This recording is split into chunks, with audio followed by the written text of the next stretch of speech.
J'ai vraiment hâte de vous partager la parole ce matin. Ça ne paraissait pas, mais oui, j'ai hâte. Mais les annonces, c'est important aussi, puis c'est correct. Mais ce matin, j'ai vraiment à cœur de vous entretenir sur le sujet suivant, s'approcher tout près de Dieu. Et lorsque j'entendais les paroles pendant le temps de communion, j'étais comme, oh boy, OK, Seigneur, tu veux faire quelque chose ce matin. S'approcher tout près de Dieu. Est-ce que vous saviez que Dieu a beaucoup plus de volonté que nous pour qu'on s'approche? Ça veut dire que Dieu est encore plus motivé de s'approcher de nous que notre volonté à nous pourrait l'être. À plusieurs reprises dans les Écritures, on peut lire cette exhortation, cet encouragement, cet appel à s'approcher de Dieu. Et ce matin, je veux explorer certains textes qu'on va regarder ensemble, des textes de la Bible. Et j'aimerais qu'on puisse même être mis au défi de faire un pas vers Dieu, de faire un pas, un vrai pas. Alors, je vous avertis tout de suite. Là, vous dites, pourquoi il nous avertit tout de suite? Je vous avertis que je vais faire un appel à la fin et que chacun va être invité à faire un pas concret pour s'approcher de Dieu ce matin. Parce que de la même façon que Dieu prépare des moments comme dans des camps, Dieu prépare des moments, ouvre des fenêtres pour qu'on puisse s'approcher de lui. Je l'ai vécu tellement de fois dans ma vie. Et je crois que ça va être, je vais vous mettre au défi. Mais je le vois comme une décision de s'approcher de Dieu. Comme une opportunité de saisir un moment avec le Seigneur, une occasion de recevoir la prière. Et comme je l'ai dit tantôt, les ados, j'aurais prêché ce message-là de la même façon à Contact Jeunesse. Prions ce matin. Seigneur éternel, merci pour ta parole. Merci Seigneur parce que tu désires t'approcher de nous. Et Seigneur, dans notre imperfection, dans notre cœur imparfait, nous aussi, nous voulons faire ce cri que nous voulons nous rapprocher de toi également. Alors Seigneur, puisses-tu éclairer ta parole, Seigneur, dans nos vies? Puisses-tu éclairer, Seigneur, ce qui a besoin d'être éclairé dans nos compréhensions, afin, Seigneur, que tu puisses faire l'œuvre que tu veux faire dans chacune de nos vies ce matin. Alors on te bénit, Seigneur, on te remercie à l'avance et on te demande, Seigneur, de faire ce que toi seul sais faire. Tous ceux qui sont en accord peuvent dire Amen avec moi. Amen. Jacques 4,8 va dire la chose suivante. Approchez-vous de Dieu et il s'approchera de vous. Approchez-vous de Dieu et il s'approchera de vous. Intéressant, hein? Il y a comme un appel personnel. Cet appel personnel, c'est de dire, hey, approche-toi, fais un pas. Approche-toi. Viens plus près. Viens à moi, comme d'autres passages vont dire. Viens à moi. Et on peut le voir aussi que Jacques va faire un appel non pas à une personne. Cette lettre n'est pas écrite à une personne, mais est écrite à un groupe de personnes. Alors quand il va dire « Approchez-vous de moi », on peut même voir de la même façon que la communion, on l'a entendu tantôt, c'est pas juste un geste individuel entre moi et ma coupe et mon pain, c'est un geste de ensemble. Je réalise que Christ est mort non pas juste pour moi, mais il est mort pour les autres également et on forme un corps ensemble. Mais de la même façon, il y a cet appel-là de dire, c'est pas juste toi qui dois te rapprocher, mais ensemble comme Église, est-ce qu'on est capable de s'approcher de Dieu? Approchez-vous de moi et je m'approcherai de vous. Hein? Je l'ai mis au personnel. Et ce qu'on réalise, c'est que Dieu n'est pas insensible au fait de faire un pas vers lui. Dieu n'est pas insensible au fait d'approcher notre cœur de lui. Au contraire, il y a cette réponse immédiate. Hey, si vous le faites, là, je vais m'approcher moi aussi. Si vous le faites, hey, moi aussi, je m'approche de vous, c'est sûr. Et il y a ce cœur qui est loin d'être insensible, mais au contraire, qui veut s'approcher de nous. Est-ce que vous avez déjà réalisé ou déjà pensé que tout le monde n'a pas la même longueur de patte? Marine, tu veux-tu venir en avant avec moi? Je sais qu'il n'est pas gêné du tout. OK. Parce que dans notre compréhension des choses, approchez-vous de Dieu et il s'approchera de vous. Souvent, on va dire, mais si, viens avec moi, là. Tu es bien peigné en plus, là. C'est génial. OK. Souvent, dans notre compréhension, on a l'impression que si je fais un pas comme ça, Dieu va faire un pas exactement pareil. Alors, j'aimerais que tu fasses le plus grand pas que tu es capable de faire dans cette direction-là. Okay. Sans sauter, sans bondir. OK, pas pire, pas pire. OK, je vais faire la même chose.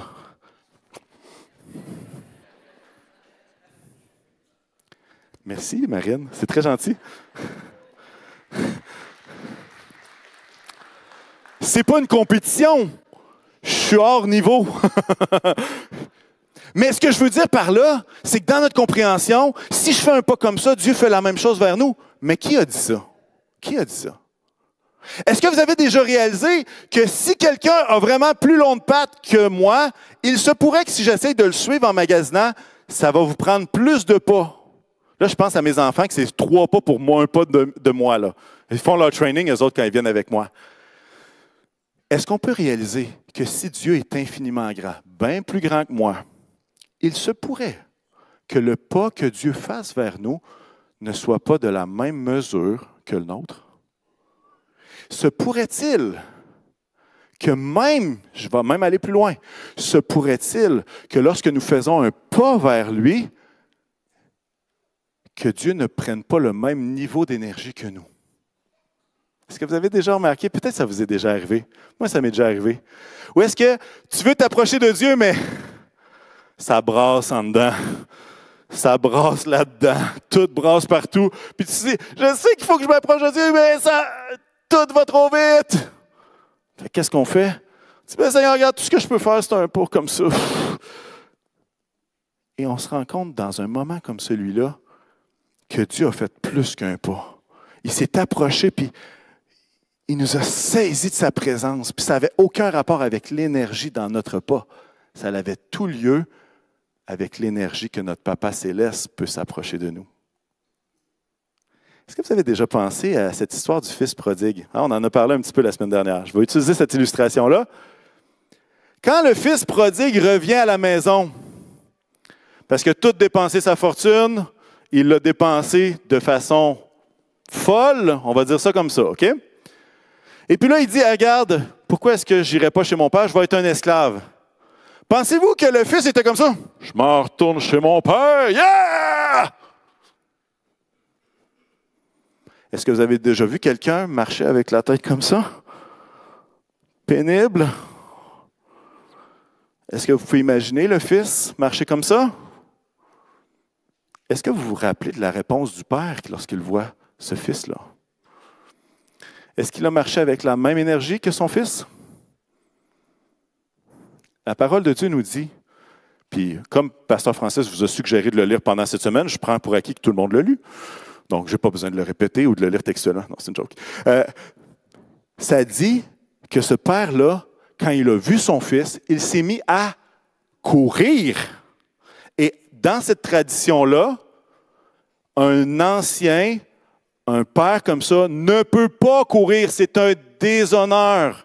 Il ne fait jamais ça. Fait que culturellement, ça ne se fait pas. Mais ce père-là va se mettre à courir vers son fils, serré dans ses bras. Et moi, quand je lis ça, je me dis, ici, mon faible pas, tout minuscule, la tête peut-être entre les deux jambes, les épaules basses. Ici, c'était l'occasion que le Père nous dépasse en niveau d'énergie et nous dépasse en termes de distance. Il y en a qui sont avec moi ce matin. Approchez-vous de Dieu et il s'approchera de vous.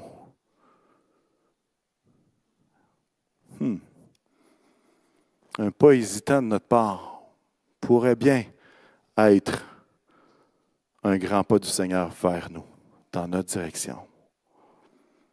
Avec quel cœur qu'on pourrait s'approcher de Dieu? Il y a d'autres passages qui partagent l'idée de s'approcher de Dieu. On le voit dans Hébreux, dans la lettre aux Hébreux, et on l'a à l'écran. Hébreux 10.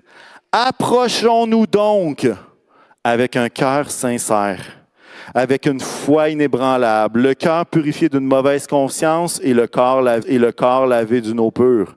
Retenons fermement l'espérance que nous proclamons, car celui qui a fait la promesse est fidèle. Quel passage! Quel passage encore une fois. Approchons-nous donc de Dieu. Et là, il dit, hey, le cœur avec lequel tu t'approches est important. Et il va dire quoi? Il dit, hey, on va s'approcher avec un cœur qui est sincère. Chers amis, l'authenticité de notre cœur est importante lorsqu'on s'approche de lui. Si le Fils prodigue était revenu comme ça, le torse bien bombé parce que ça lui revenait de droit, je ne sais pas qu'est-ce qui se serait passé. Mais il était authentique avec ce qu'il vivait. Il était authentique avec ce qu'il avait eu comme cheminement et il s'est approché de Dieu. Avec un cœur sincère, une foi inébranlable, une confiance dans le cœur de Jésus. Le cœur purifié d'une mauvaise conscience et le corps lavé d'une eau pure. Hein, on va avoir des baptêmes bientôt. On voit la référence, le corps lavé d'une eau pure. Retenons fermement l'espérance que nous proclamons. Et ça nous encourage à s'approcher avec pureté. Et là, les ados, je vais le dire, mais c'est pour vous un peu, mais sachez que ça s'adresse encore plus à vos parents. Lorsqu'on s'approche de Dieu, on ne s'approche pas d'un vieux body. On s'approche de Dieu. On ne s'approche pas de notre chum de voisin de casier, on s'approche de Dieu. Mais écoutez bien ceci. L'authenticité ne nous empêche pas de s'approcher de Dieu. Dieu ne nous demande pas d'arriver avec un masque. Il nous demande d'arriver tel que nous sommes. Tel que nous sommes. Avec pureté, sachant qu'on s'adresse au Dieu l'éternité. Mais vous savez quoi? Vous pouvez vous approcher de Dieu avec une calotte ce matin. Avec des jeans troués, pas de problème. Vous pouvez vous approcher de Dieu avec toutes les pensées que vous pouvez avoir. Toutes les pensées que vous pouvez avoir. Mais lorsqu'on s'approche de lui, on va avoir ce cœur pur qui s'approche de Jésus. Sachant qui qu'on va voir, sachant de qui qu'on s'approche. Et là, je vais vous poser une question, puis je vais vous laisser réfléchir un petit peu, OK? Si on croit, puis toutes les tranches du christianisme croient ça, si on croit que Dieu est omniprésent, ça veut dire qu'il est présent en tout lieu, qu'il est présent en toutes circonstances, en tout moment. Si Dieu est omniprésent, comment s'approcher de celui qui est dans l'air que je respire ce matin? Ah, bonne question. Si Dieu est omniprésent, comment pourrais-je m'approcher plus proche de lui? Saviez-vous que l'air que vous respirez est rempli de la présence de Dieu? Puis là, vous dites, ah, c'est normal, on est dans une église. Ah oui, même quand vous êtes dans votre char. Si Dieu est omniprésent, comment est-ce qu'on pourrait se rapprocher de lui? Bonne question, hein? Laisse réfléchir encore un peu. Pourquoi pas? Dans notre tête, s'approcher de Dieu, c'est de s'approcher d'un endroit. Dans l'Ancien Testament, s'approcher de Dieu, c'était de s'approcher du temple, c'était de s'approcher de l'autel, c'était de s'approcher. Jésus a changé bien des choses, hein, vous savez. Mais s'approcher de Dieu a beaucoup plus rapport à s'approcher du cœur de Dieu que d'essayer d'approcher un endroit où peut-être serait Dieu. S'approcher du cœur de Dieu, beaucoup plus que de s'approcher d'un endroit. Est-ce que ça vous est déjà arrivé d'être à côté de quelqu'un, littéralement, là, collé épaule à épaule?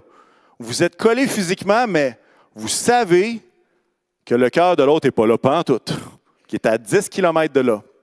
Ça vous est déjà arrivé? Ouais?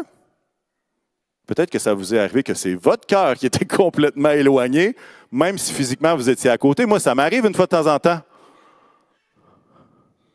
Mais c'est un peu la même chose avec Dieu. C'est que Dieu est omniprésent, il est là, il est présent. Il est omniprésent. Mais parfois, notre cœur est loin. Parfois, c'est nos pensées qui sont loin. Parfois, c'est nos actions qui sont loin de lui, alors que lui est tout près. Lui est tout près. C'est d'ailleurs pourquoi notre passage dans Hébreux 10 va parler que le cœur est important. Pourquoi? Parce que justement, physiquement, on peut être proche, mais dans notre cœur, on peut être très loin de Dieu. Physiquement, on peut être assis dans une église, puis notre cœur et nos pensées sont éloignés de Dieu.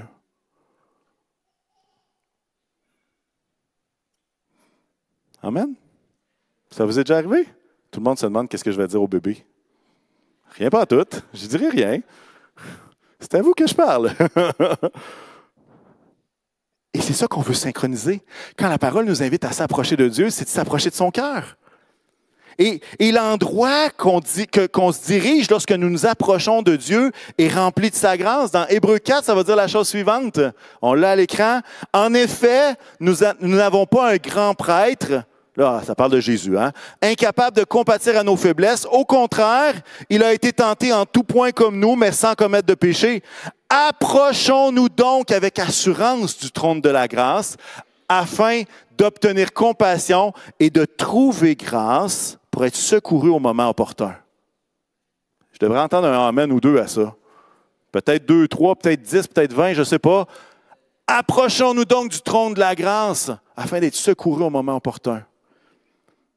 Encore une fois, hein, on voit le cœur de Jésus qui est compatissant, qui comprend nos faiblesses, qui comprend ce qui se passe, qui a été tenté en tout point comme nous.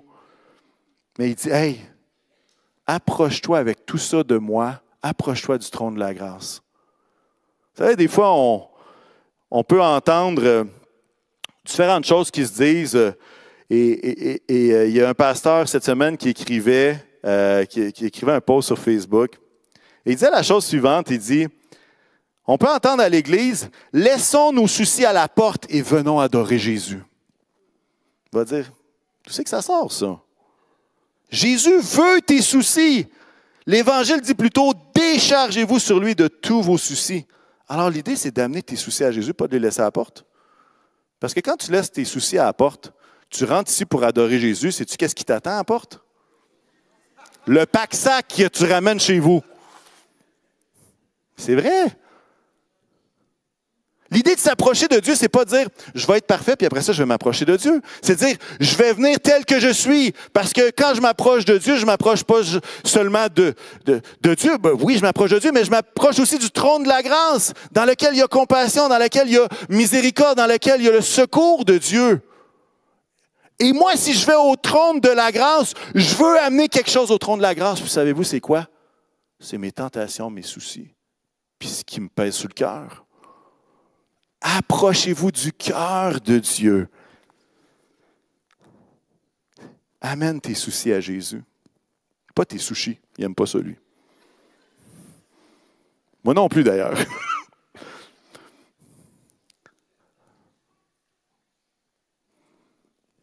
S'approcher de Dieu, comment on fait ça? Là, tout ceux, il y a plein de femmes qui sont ici. Comment il ne peut pas aimer les sushis? C'est tellement bon. Moi, je les amène juste à Jésus puis à mon épouse, puis ça fait la job. C'est parfait. Comment chercher Jésus? Puis comment chercher ou s'approcher de Jésus? Puis j'ai relevé quelques textes qu'on va lire rapidement. Et on les a sur l'écran, évidemment. Jérémie 29 va dire, « Vous me chercherez et vous me trouverez parce que vous me chercherez de tout votre cœur. » Jean 7 va dire quoi? Le dernier jour, le jour de la grande fête, Jésus debout s'écria, « Si quelqu'un a soif, qu'il vienne à moi et qu'il boive. Celui qui croit en moi, des fleuves d'eau vive couleront de lui, comme l'a dit l'Écriture. » Matthieu 7, là je le dis pour vous autres les ados. « Demandez et l'on vous donnera.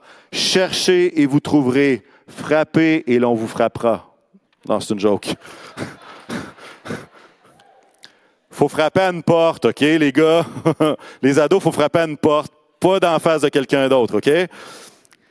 Frappez et l'on vous ouvrira. En effet, toute personne qui demande reçoit. Celui qui cherche trouve et l'on ouvre à celui qui frappe. Matthieu 11 va dire quoi?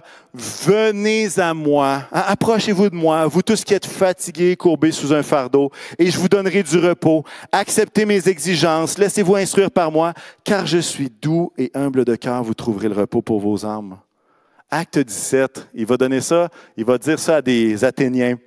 Il a voulu qu'il, et là ça fait référence à tous les peuples, qu'il cherche le Seigneur et qu'il s'efforce de le trouver en tâtonnant, bien qu'il ne soit pas loin de chacun de nous. Intéressant, hein? Par rapport à l'omniprésence de Dieu. Il nous appelle à le chercher, à fouiller, à demander. Et est-ce que vous avez remarqué que c'est pas genre, OK, ben là, si tu veux me trouver, c'est 10 heures dans ta Bible minimum. Chacun de ces gestes-là est un geste d'un pas relationnel vers quelqu'un d'autre. Est-ce que je suis en train de vous dire que vous devez plus lire votre Bible? Je n'ai pas dit ça. Je n'ai absolument pas dit ça. Mais ce que je suis en train de dire, c'est qu'il y a un pas relationnel vers Dieu à faire. De frapper à la porte, de demander, de s'approcher, de venir à lui. C'est un pas relationnel. Et toutes ces actions-là sont toutes relationnelles. Peut-être que c'est flou de s'approcher de Dieu. Parce que tu dis, ouais, mais là, il faut que je demande, mais je demande à qui? Il faut que je cogne, mais je cogne à quelle porte? Il faut que je frappe qui? Non, c'est une joke. Je garde mes ados avec moi, là, OK? Vous avez compris. C'est flou quand on a l'impression de ne pas savoir où est Dieu.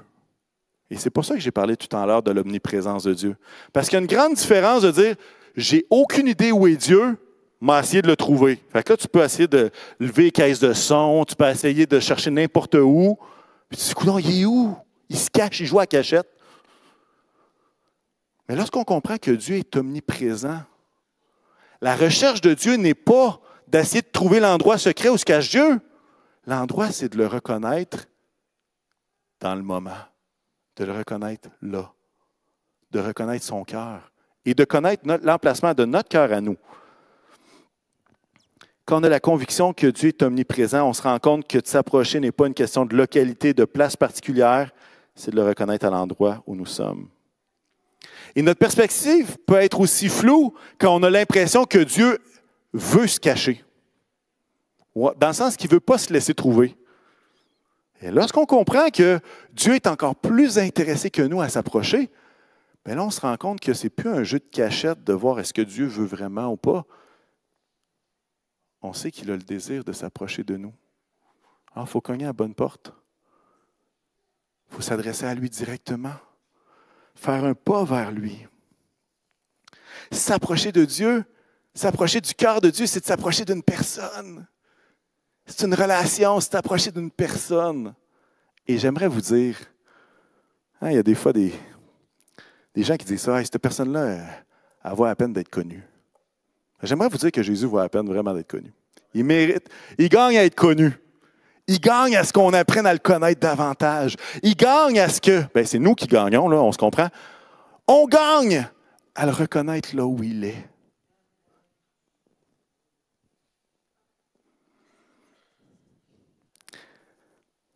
Voici ce qu'Asaph, le psalmiste, va dire.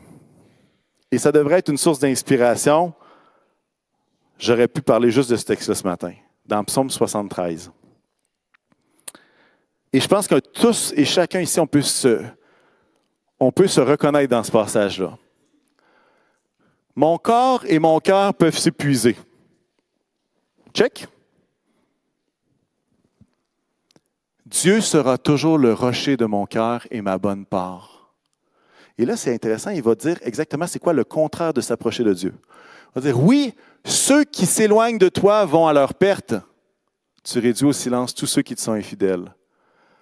Pour moi, mon bonheur, c'est de m'approcher de Dieu. Pour moi, mon bonheur, c'est de m'approcher de Dieu.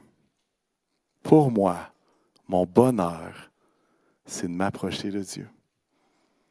Je place mon refuge en toi, Éternel. Seigneur éternel, afin de raconter tout ce que tu fais.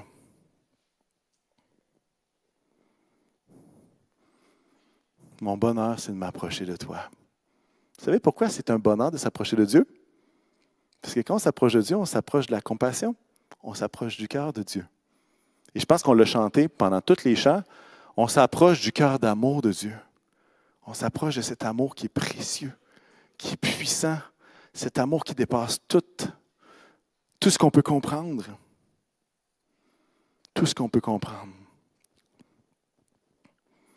Mais dans chacun des passages qui parlaient de s'approcher de Dieu, il y a toujours cette notion de faire un pas. Puis je vais demander aux musiciens de s'approcher à ce moment-ci.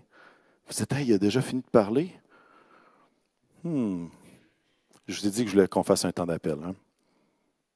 Alors, je vais être intentionnel de ne pas prendre trop de temps pour qu'on puisse passer du temps à s'approcher de Dieu. Dans chacun de ces espaces-là, Dieu donne une invitation. Une invitation à faire un pas en sa direction. Et honnêtement, on ne sait pas de quel type de pas Dieu en réserve alors que nous, on en fait un. On ne contrôle pas Dieu. Vous comprenez ce que j'essaie de dire? On ne peut pas contrôler qu'est-ce que Dieu veut produire dans nos cœurs. Je vais vous dire quelque chose, Dieu est un grand garçon, il sait ce qu'il fait. C'est le meilleur d'ailleurs. Il connaît très, très bien ce que tu as besoin alors que tu ne le vois peut-être même pas encore. Il connaît tout de nos vies. Il sait ce dont on est fait. Il sait ce qu'on a besoin. Mais j'ai un secret pour vous. Dieu est assez grand, Dieu est assez bon, assez compatissant, assez puissant pour savoir exactement qu'est-ce que vous avez besoin aujourd'hui. Et l'invitation est là, de faire un pas vers lui. Peut-être que vous dites, mais moi, je ne me sens pas à la hauteur de m'approcher de Dieu. Si je fais un pas, il faut que tu prennes en considération, Jean-Fred, que j'ai 130 livres de briques sur mes épaules dans un pack-sac que j'ai de la misère à traîner. Fait que moi, mon pas, là, chacun des pas nécessite un effort incroyable à cause de la condamnation qui pèse sur mes épaules. J'aimerais vous rappeler que ce n'est pas la vigueur de votre pas qui détermine la vigueur du pas de Dieu. Parce que Dieu nous demande d'approcher avec un cœur sincère. Il nous demande d'approcher avec notre pack-sac, pas à l'extérieur le pack-sac, en dedans le pack-sac. Il faut être capable de le remettre à Dieu. Peut-être que même ici, vous êtes ici, puis vous ne connaissez pas Dieu, vous ne savez pas comment ça marche. Il y a quelqu'un qui a partagé une parole tantôt, tu ne comprends pas tout. Tu ne comprends pas tout ce qui se passe ici. Peut-être tu dis, ouais, mais moi, je ne sais même pas c'est quoi marcher. J'aimerais vous donner cette illustration-là suivante. Et je crois que et je vais le dire en québécois, chaque mononcle, chaque ma tante, chaque papa, maman, grand-papa, grand-maman, a tous fait la même chose lorsqu'il y avait un petit bébé d'à peu près 1 an là, qui essayait de faire des pas. Chaque mononcle, ma tante, puis là, je ne sais pas si la caméra va être capable de me suivre, mais ton problème en haut. Il va falloir que j'aille là, il y a plus de lumière. Hein? OK. Vous voulez savoir si je suis capable de faire des squats? Correct. C'est encore correct. Et là, ouais, je suis mon oncle plusieurs fois déjà. Et là, l'enfant est à quelques pas. Et vous savez où est-ce que je m'enligne. Et là, il y a toujours ce même visage-là, vous remarquerez. Le même visage qui, ici, sourit beaucoup parce qu'il voit l'enfant qui est en train d'essayer. Et habituellement, il y a 2 positions possibles. Celle-là ou celle-là. Habituellement, c'est celle-là. Qui veut dire, hey, viens-t'en, puis quand tu vas arriver, je vais te ramasser, je vais t'attraper. Et là, l'enfant s'essaye. Puis honnêtement, sa technique, on s'en fout pas mal. Honnêtement, le nombre de fois qu'il tombe, c'est pas ça qu'on se souvient. Vous savez qu'est-ce qu'on se souvient? C'est ce pas imparfait que cet enfant-là a pris pour plonger dans les bras de son papa, de sa maman, de son mononcle, de sa grand-maman, de son grand-papa, un couple d'amis. Et il y a beaucoup de souvenirs qui viennent dans ma tête. Mais il y a une fierté qui ne s'explique pas à ce moment-là. On ne peut pas le savoir. On ne comprend pas ça. C'est juste marcher, il va faire ça toute sa vie. Après ça, il va falloir courir après, ça va être déplaisant. Mais à ce moment-là, c'est comme si le monde s'arrêtait. Puis tout d'un coup, l'enfant s'essaye. Puis à un moment donné, il finit par y arriver. Est-ce que vous avez déjà remarqué que souvent cet enfant-là, on a voulu qu'il marche tout seul, mais une fois rendu dans nos bras, il ne tient pas à terre. Vous savez pourquoi? Parce que quand on le ramasse, on fait quoi avec? On se lève, on le serre, on crie, on pleure. Ben, peut-être pas crier, là, mais on se réjouit. Hein, vous comprenez? Vous avez déjà peut-être vécu ça. Peut-être que vous avez vu ça, peut-être pas. Pourquoi est-ce que je vous dis tout ça? Parce que je crois clairement que Dieu n'est pas impressionné par notre pas, par notre technique de marcher. Dieu est beaucoup plus intéressé à est-ce que tu me regardes quand tu avances? Est-ce que tu vas dans la bonne direction? Puis le reste, c'est lui qui le fait. Le câlin qu'on aura au bout, on ne le sait pas. Il y a des fois des gens qui ont des réactions hors proportion quand ça arrive. Justement, qui se mettent à hurler partout. Ah! Mon épouse n'a pas fait ça, inquiétez-vous pas. Allez pas la voir, c'est pas elle que je parle, OK? Mais je crois que le cœur de Dieu est beaucoup plus intéressé à ce qu'on fasse un pas, peu importe qu'il soit imparfait, qu'on reste juste là à attendre. Approchez-vous de Dieu.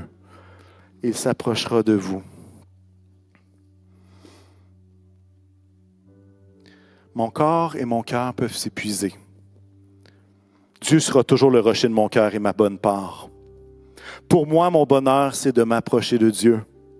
Je place mon refuge en toi, Seigneur éternel, afin de raconter tout ce que tu fais. Et je crois que Dieu, ce que j'avais en mon cœur, c'est que Dieu est en train de placer un moment aujourd'hui. Un moment pour dire, je veux m'approcher de ton cœur. Si tu t'avances aujourd'hui, ce n'est pas parce que tu es à 45 000 km que ton cœur est à 45 000 km. Ça peut être de dire ce matin, hey, je veux juste être encore plus près. Peut-être qu'il y en a ici qui ne connaissent même pas le Seigneur, qui disent, qu'est-ce que je fais? Je ne comprends pas tout. Je t'encourage à t'approcher. Pourquoi? Pas pour impressionner personne, mais juste pour dire, Seigneur, me voici. Et c'est un peu ça le cri. Me voici devant toi, Seigneur. Me voici avec mes situations, mes fardeaux, mes épreuves, mes tentations, mes pensées, prêt à te les remettre. Me voici comprenant que cette relation avec toi est la chose la plus importante pour moi. Pour moi, mon bonheur, c'est de m'approcher de Dieu. Voici mon cœur imparfait qui veut se rapprocher. Alors, il y a des personnes qui vont peut-être mettre une main sur votre épaule puis juste prier. On ne priera pas pour tonnes de besoins, juste prier. Seigneur, puisses-tu faire un pas vers elle, vers cette personne-là? Puisses-tu la bénir? Alors, si vous avez ce désir-là de vous rapprocher de Dieu et de faire un pas concret, je vous invite à vous approcher. L'équipe va être là. L'équipe de louange va nous entretenir dans un chant.